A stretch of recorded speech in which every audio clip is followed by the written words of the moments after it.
Hello there. The Book of Boba Fett season finale is finally here, and it was honestly everything I was hoping for. So in today's video, we're going to break it all down, things you may have missed or may have not missed. I'm going to have my own thoughts and opinions towards the end of the video today, and I'm also going to have a few theories and speculations for what we could see in the future of Boba Fett and really the overall Mandalorian universe. Here's your spoiler warning, of course. I think that's kind of a given thing. Let's hop right on into it and break this bad boy down frame by frame. Before we start out the episode with Boba Fett, Fennec and the Mandalorian Din Djarin, giving a look at the Sanctuary, or at least what's left of it. All I have to say really overall about what we're seeing here in the Sanctuary is that I don't see Max Rebo anywhere, so I think we're good here. The trio of heroes, of course, and the modders as well, put together a little bit of a plan here on what they're going to do here with the Pikes and the rising tensions here throughout the overall planet of Tatooine, but more specifically in Mos Espa. Now, honestly, if the things here weren't controlled in Mos Espa with the Pikes, it would have honestly broken out all throughout the planet, and that there is a ongoing theme throughout the entirety of the show. The bikers, or the modders, actually say that they want to stay in the Sanctuary ruins and stand their ground in the overall city itself, and Boba surprisingly actually agrees with them as he's working for the people and in favor of the people. The only problem, however, is that they're going to need a little bit more of reinforcements, and that's when Mando mentions Freetown and the people of Freetown and Cobb Vanth and them all making their way down here to Mos Espa to give a little bit of a hand here. And however, as we did learn in episode 6, Cad Bane shows up and shoots Cobb Vanth and pretty much terrorizes the people of Freetown, but the people of Freetown are going to take a stand against what happened and what went on there. And a little bit of a PSA out there, public service announcement, in case you didn't stick around long enough, there is actually a post-credit scene for episode 7, the finale of the Book of Boba Fett, so if you didn't catch that, pause this video, go watch it, and come right back. After that, we see Cad Bane go over towards the Pike's little hideout here, their leader's hideout that we saw in, I believe, episode 3, after the Nico gang supposedly actually attacks the Tusken Raider village, and then before that we actually see Boba Fett go to this Pike hideout here, their leader's hideout if you will, to actually try to collect payment on behalf of the Tusken Raiders passing through the Dune Sea. This scene here is important because it answers two big major questions, and that there is, where on earth has Mayor Mokshia been here for the last couple of episodes, and while he's right here hiding out with the Pikes here, it's not very roomy. As from what it looks like a one-room thing, so I mean, I can't really imagine it's that comfortable. And the other thing that's very important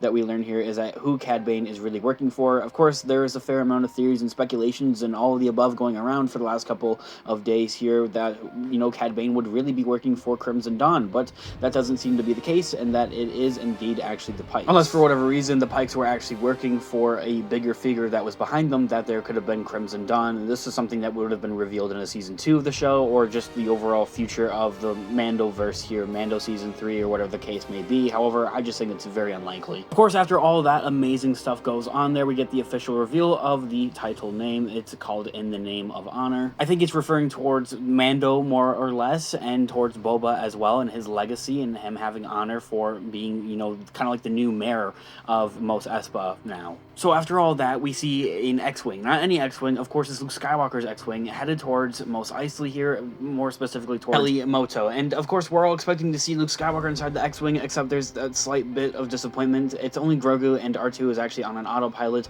to send him back over towards where the Mandalorian is, and in this case they just simply dropped him off over here. This is probably my biggest problem with this overall show as a whole, and this specific episode here as well. It's something I'm going to talk about closer towards the end of the video, as I'm going to hold on my honest thoughts and opinions and overall review there towards the end of the video, of course. But don't get me wrong, it's always fun to see Peli Motto, and who doesn't love to see Grogu here as well. Head back on over towards Boba Fett, where Fennec Shand is telling them all kind of where everybody's set up here throughout the city of Mos Espa, of course.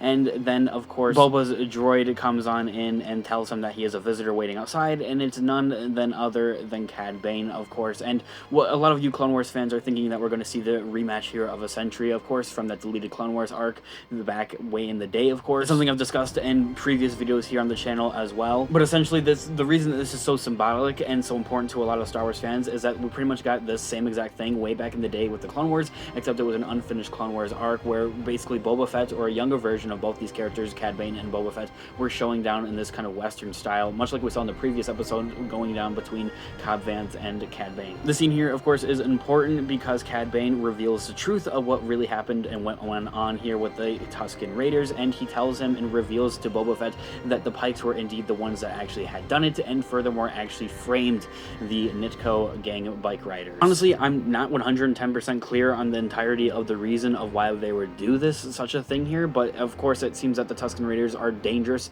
already, and they can see probably that Boba Fett is actually with them to an extent, I guess. I'm pretty sure at the end of the day, the main reason that the Pikes actually invaded and killed the Tusken Raider village is because that they didn't want to pay a petty little fee towards the Tusken Raiders and passing through the Dune Sea. Not that the actions are right, of course, but I can kind of see where they're coming from, you know, paying this petty fee here to pass through the Dune Sea so you guys aren't, I guess, really disturbing the Tusken Raiders. It's kind of reasonable, but at the same time it's kind of petty.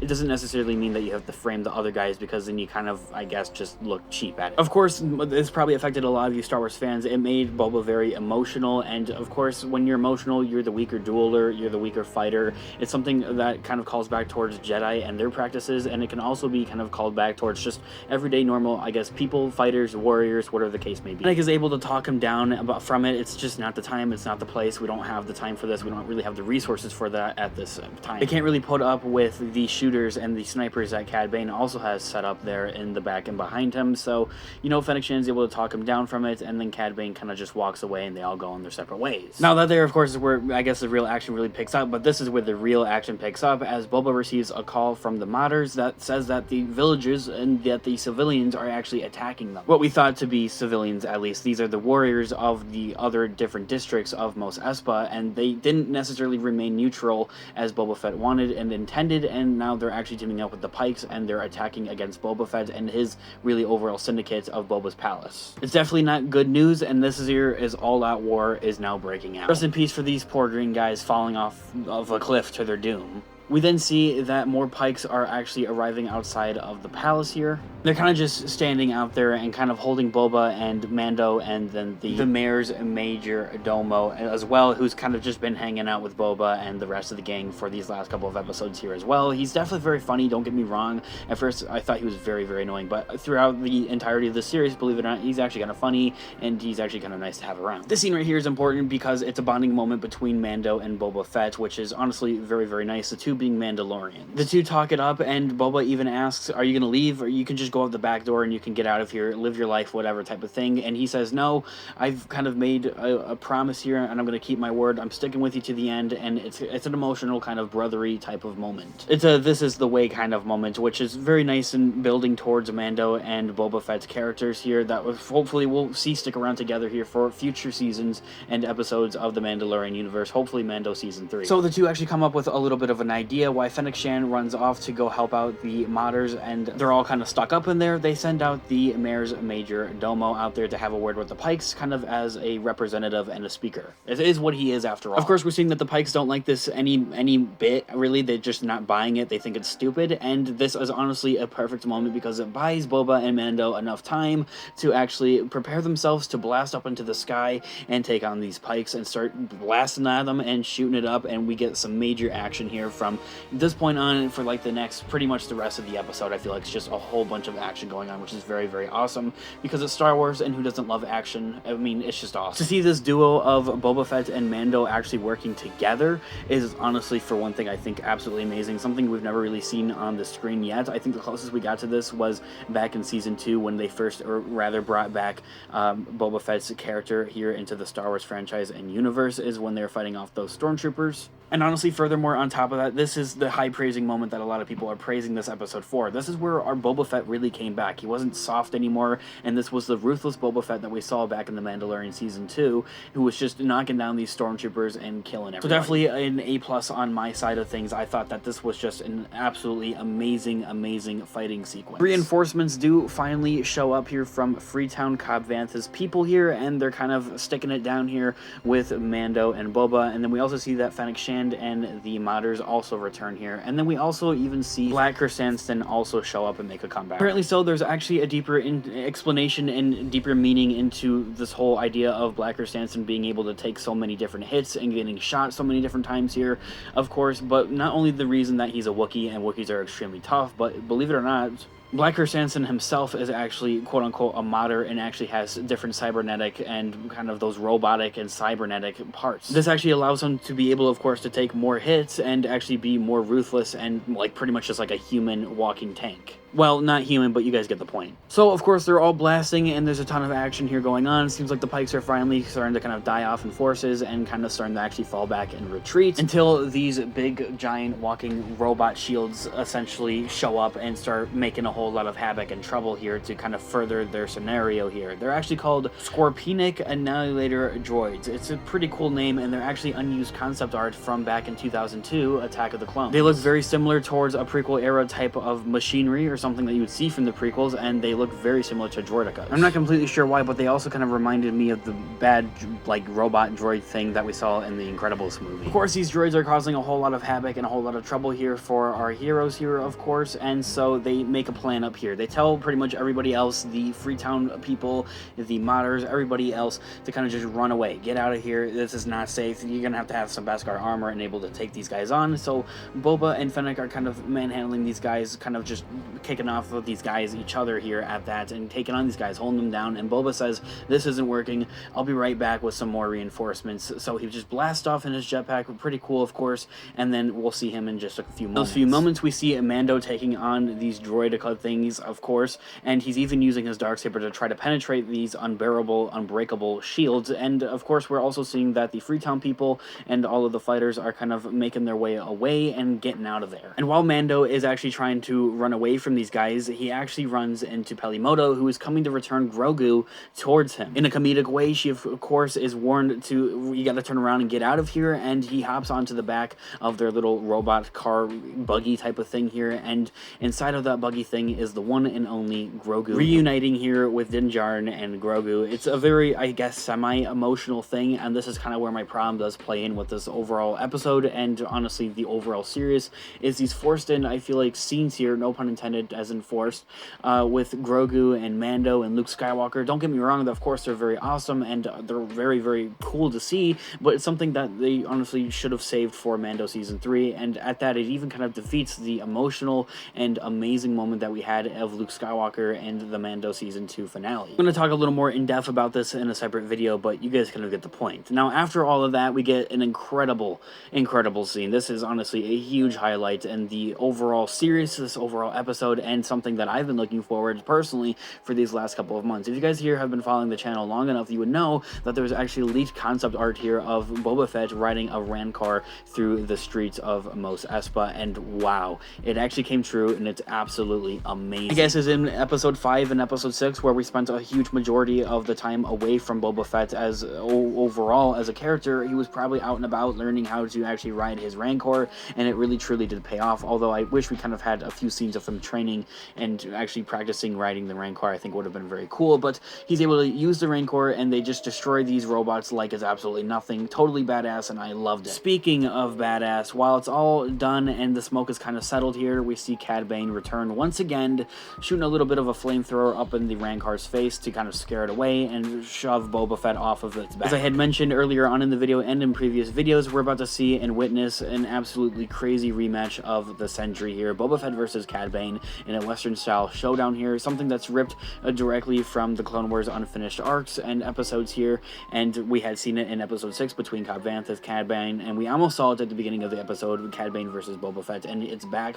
once again, the showdown of a lifetime, honestly. Of course, Cad Bane talks it up a little bit and has some, I guess, smug to throw in Boba's face, and then the two duel down, and of course, Cad Bane shoots down Boba Fett fairly quickly and fairly hard. He's still got it despite being very, very old, and I'm honestly kind of glad that Cad Bane, you know, mentioned the idea of both of these characters being pretty old, quite honestly, and it's kind of not necessarily an excuse, but an explanation for why these characters aren't necessarily looking the same as we might have seen them when they were younger. I mean, it's just kind of like, I guess, like, it's kind of common sense type of thing here, but it also is kind of like an explanation for why these characters aren't as badass as we might have seen them in the animated shows, or just, you know, in like earlier, I guess, concepts of these different characters, like earlier on in the prequel eras and that type of stuff. For whatever weird reason, some people felt kind of unsatisfied with this overall fight scene that went on between these two characters, and honestly, in my own thoughts and opinions, I thought it was honestly very poetic and honestly perfect. It didn't feel like too little, and it didn't feel like too much. It felt like everything was kind of thought through here at that, and it felt very, very cool. cool,